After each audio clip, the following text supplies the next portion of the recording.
We got a GEHL RS6-42. It is got 1,624 hours. It's a consignment, stock number 2416.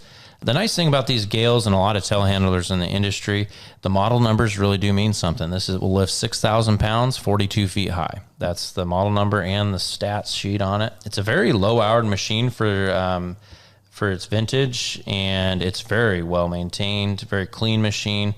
Customer is consigning it with us. He bought it out of a rental fleet, used it a little bit on job sites, and brought it to us. He doesn't need it anymore, so he's consigned it. Comes with the forks that are on it. I drove it around. It starts right up, drives really nice. Everything works like you think it should. It's a pretty quiet machine, smooth running. We just don't see a lot of GEHLs, so I had to get myself familiar with this machine. So I went out and took it for a spin and made sure everything worked before we put it on the web, and it does. It's a forklift, like Kevin said.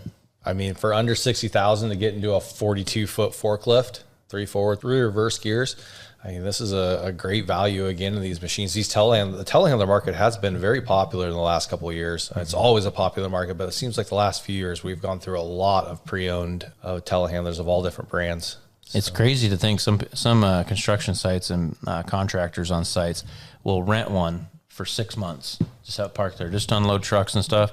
I would hate to see what their rental bill is when they can just go buy this, use it for 6 months, offload it like maybe this guy did. Yeah, for sure. But anyways, it's on SkullandSquidman.com right now under the telehandlers category under GEHL RS6-42.